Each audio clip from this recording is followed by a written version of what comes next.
Hi, this is Dan Sullivan. I'd like to welcome you to the Multiplier Mindset Podcast. I got a wonderful entrepreneurial story for you today. This is Multiplier Mindset, and boy, talk about somebody who's got a multiplier mindset. This is Amanda Cassar. She's an extraordinary example of what I consider to be the entrepreneurial spirit. She lives on the Gold Coast, right on the east coast of Australia. What's so really great about it is I just keep meeting new entrepreneurs. And in Amanda's case, she's been in Strategic Coach for 5 years, and this is the first time I've encountered her. We could do a poster of her, I'll tell you, because the story she tells about how she became an entrepreneur, she didn't grow up with a lot of support and how she grew up and everything. She was told to get a 9-to-5 job and raise a family, get old, retire. And she said, the world's got to change, but it's not the world that's got to change. I've got to change. My name is Amanda Cassar. I am based on the beautiful Gold Coast in Queensland, Australia. I am a financial advisor and I run my 2 businesses, Wealth Planning Partners and Trusted Aged Care, out of my offices in Robina. Been an advisor for 22 years, and the Gold Coast is kind of like the Florida of America. A lot of older people, we call it, the launching pad, come to retire here. There's beautiful weather, fabulous beaches, great lifestyle. So there was becoming a really great need for aged care financial advice. So I could have done that under my existing business, but as a branding exercise, started an entirely new business called Trusted Aged Care Services to help people understand the finances involved in going into long-term care. I was first introduced to Coach. I was at an MDRT conference with some fellow colleagues back in Orlando, Florida, and I'm guessing that might have been 2017.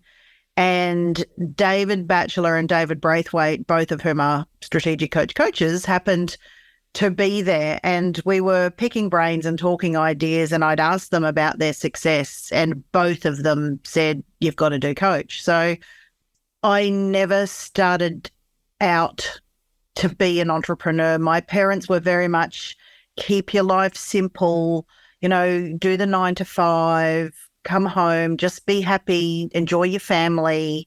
My dad had a small insurance business, like a fire and general for cars and contents and home, that sort of thing. And I'd had my 2 babies. We had our first mortgage, and I was sitting at a supermarket one day. We were living week to week, hand to mouth, and I'd saved a Subway voucher for my lunch that week because we didn't have enough for me to make my own lunch even. And I thought, fabulous, I'll use this Subway voucher for my lunch today. And when I got to the end of the line to pay and handed over the voucher, she said, no, you have to buy a drink. And I actually didn't have the $2.50 or whatever it was to buy the drink. And she took the sub and took it off me and put it away. So it was one of those moments I just sat in the food court thinking, this is ridiculous. Like, I was working part-time for a financial advisor. My husband was mowing lawns. We had 2 little kids, and I'm like, something's got to change. And it had to be me. It was rock foundation, ready to start building. So working in a financial planner's office was the perfect place to start. I thought, well, why don't I do this? I looked at what he did when he wasn't there. I often did that for him. So it was, well, why don't I do my studies? Why don't I become a planner? I became the succession plan for that business. I entirely bought out my former employer in 2014, his business, started the aged care business in 2016.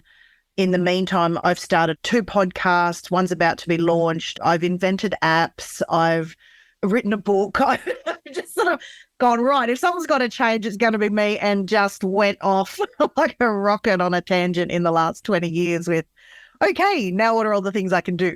So it was an absolute mindset shift that had to happen for me to get in that space.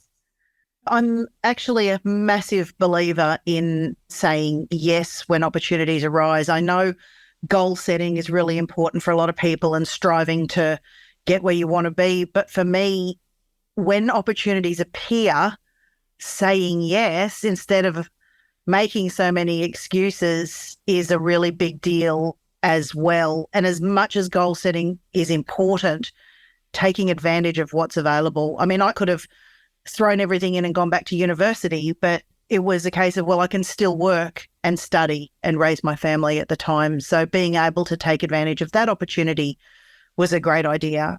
A girlfriend over here who runs Australia's largest networking group for women, Business Chicks, it's called, said to me one day, like, why don't you come on this leadership program we've got? We're off to Ethiopia. And I'm like, well, I've seen the ladies who do that. They're incredible. That's not me. They're amazing, but cool. Good for them.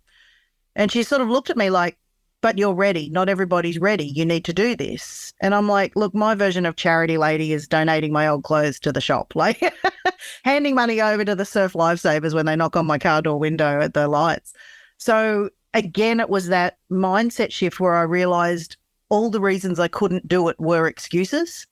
I had never done fundraising for $10,000 before, like I said. So that was a massive mindset shift and a start on a leadership journey. And we actually didn't get to Ethiopia. It was too dangerous at the time, but ended up in Uganda in 2015 on the most incredible leadership program anyway. And again, it was taking advantage of an opportunity that presented itself. It wasn't my goal to ever be there, but it actually became my goal to go back the following year and went to Malawi in 2016 and then India in 2019, because the lessons on leadership from some of the humblest people on earth and the poorest, and talk about mindset shift when these people are given the opportunity to change their lives, what we can learn for that. It was a brick to the side of the head in a perspective shift for me. You know, it was, well, if these people can do it, what's stopping me? We now have a family business. So both my adult children work with me. My son has become an advisor. And just last weekend, I became a grandma for the first time. So that was very exciting. But the next generation in preparation in my business. So my son's an advisor. My daughter works with me. I have 2 offshore staff in the Philippines who help run the business. Because we've been on the Gold Coast a very long time, we have a great name in this area. So people do call us for work. And in the meantime, I'm creative. And yeah, like I said, I've invented an app. I'm invested in another. We're looking now, I'm getting into the venture capital space. How do I raise money to take these things to market? So a whole new world. Obviously, I don't sit still for very long. I've always got something new and exciting, you know, bright, shiny thing like a lot of entrepreneurs. What's next? What's next? And then, yeah, another planner has asked me to be part of a podcast that the 2 of us are going to do together as well. So, yeah, very exciting times. And I did actually have a year of now it's time to say no, like I need to consolidate. So if it wasn't a hell yes from me, it was a hell no, because you do have to also take stock. You can't just be on the go all the time. And I'm someone who is on when I'm on, but I actually need some quiet time and downtime to give back to me. And I live on a small property in the Gold Coast hinterland, and we actually are an Australian family who does have kangaroos and koalas in the backyard.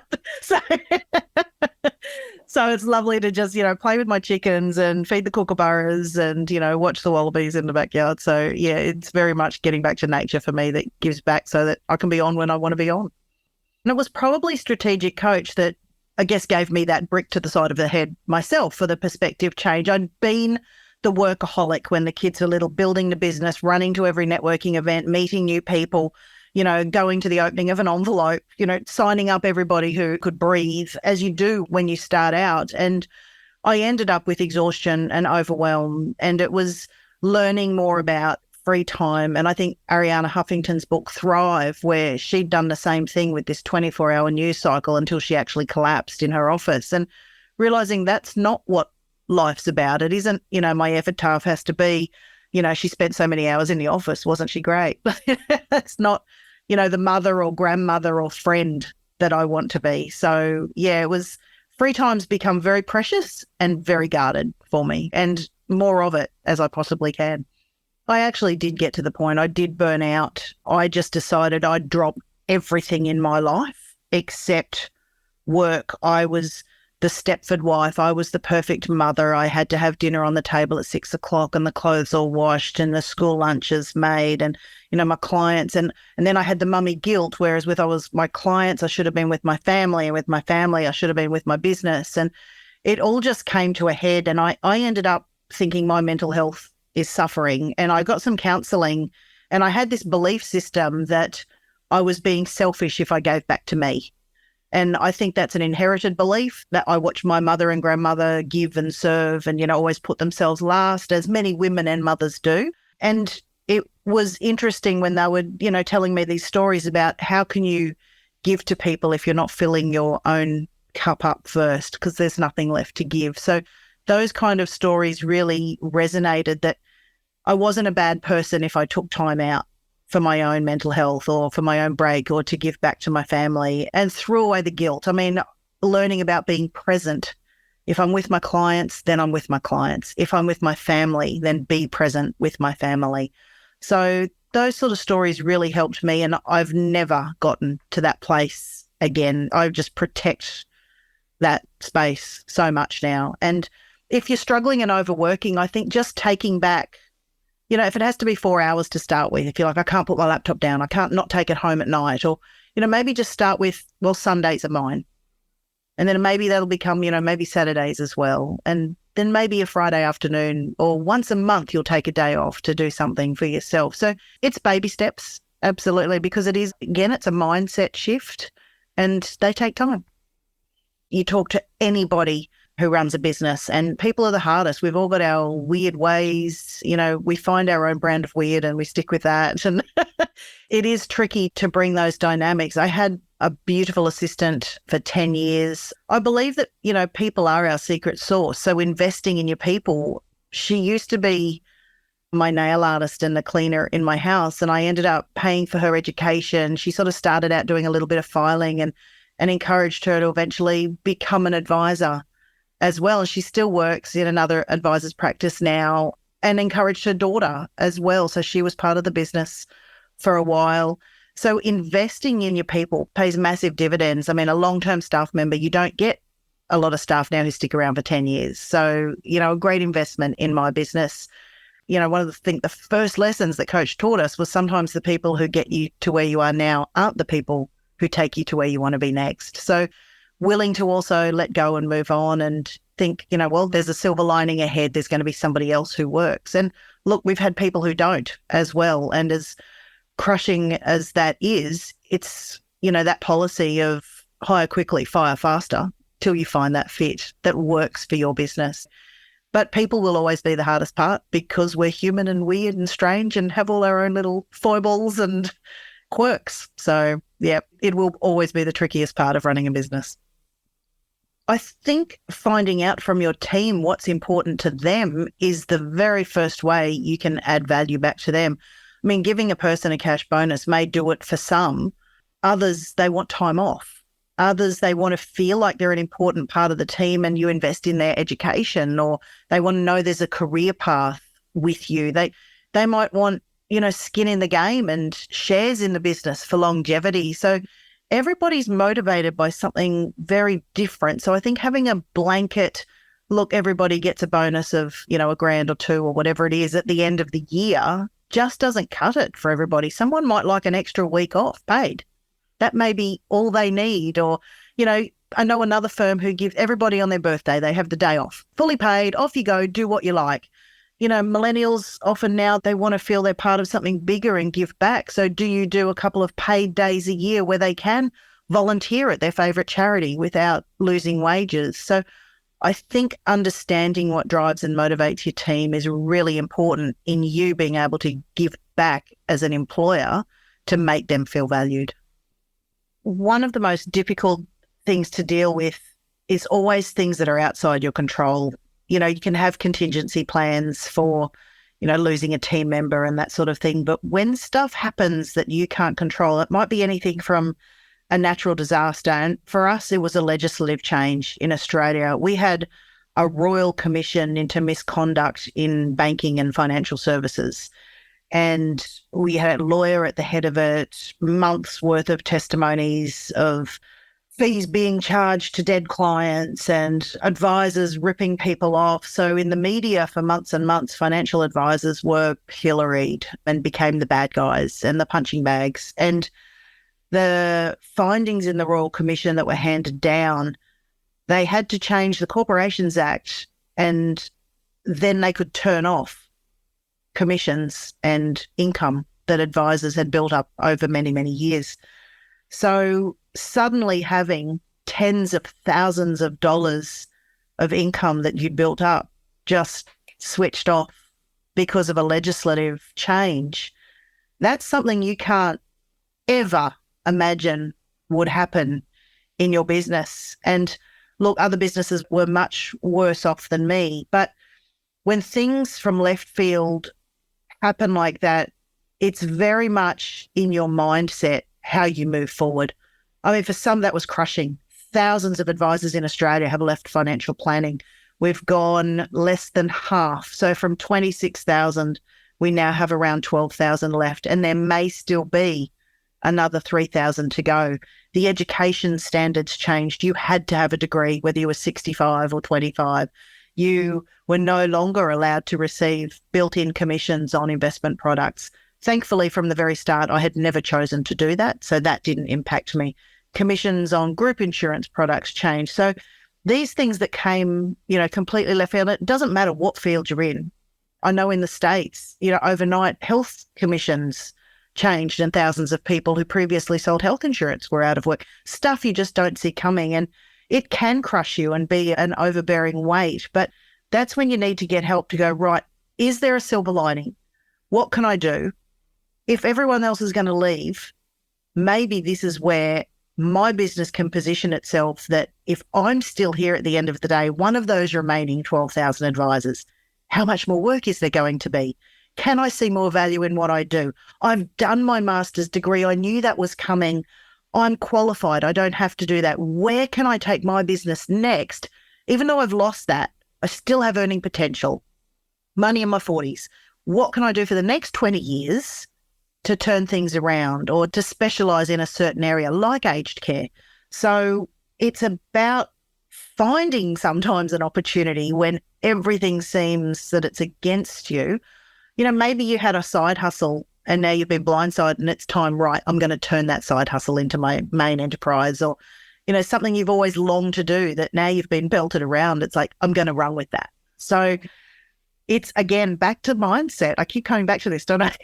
So how do we turn these tragic events into something that can be very cool for us going forward? If you are the smartest person in the room, you're in the wrong room. So learning from other people at Coach is one of, the main reasons I invest. Also, there's a plethora, I love that word, of tools that, you can bring back and use not only in your business, but in your life, to work out if something should or shouldn't be done. So the tools are great. The contacts that you make are priceless, the friendships and the networking, but also the learning. I mean, that's a strategic coach thing. You don't get to do an appointment with me on the weekend. That is my time. And if you can't find time sometime else, then you'll need another advisor. So setting those boundaries, I was dreadful with boundaries, but now it makes it so much easier for me. And I suppose constantly hearing from other entrepreneurs how that happens, and also learning that, they fall off the wagon as well. I met an advisor recently who, again, isn't having free time. She lives in the Isle of Wight and she travels to Spain, and she's still taking a laptop everywhere she goes and working her ass off the whole time instead of, enjoying these beautiful surroundings that she's in. So encouraging each other to stay true and, go back to ways that work for us and give back to us, that's important as well. So you might not be the smartest person in the room at Coach, but that's exactly why you should be there. Next year will be 50 years that I've been coaching. I started on August 15th, 1974, and next year on August 15th, 2024, it'll be 50 years. And I'm starting to get a feel for what this is all about. I remember the first 10 years, and I remember one day matches Amanda's experience. I had to borrow money to pay for lunch one day. And people say, well, you're a writer, you're an artist. I was with a big ad agency and they said, why don't you just go get a job? And I said, no, that's in the past. I'm just not smart enough yet. So I got to keep going. I'm going to get smart one day, but I'll go through anything. And the biggest opportunity of my life came the day I met Bab Smith, who's my partner in business and partner in life. So I so connect with what Amanda is saying here. And Amanda shared her time with us and shared her story with us. It is perfect for entrepreneurs and strategic coach.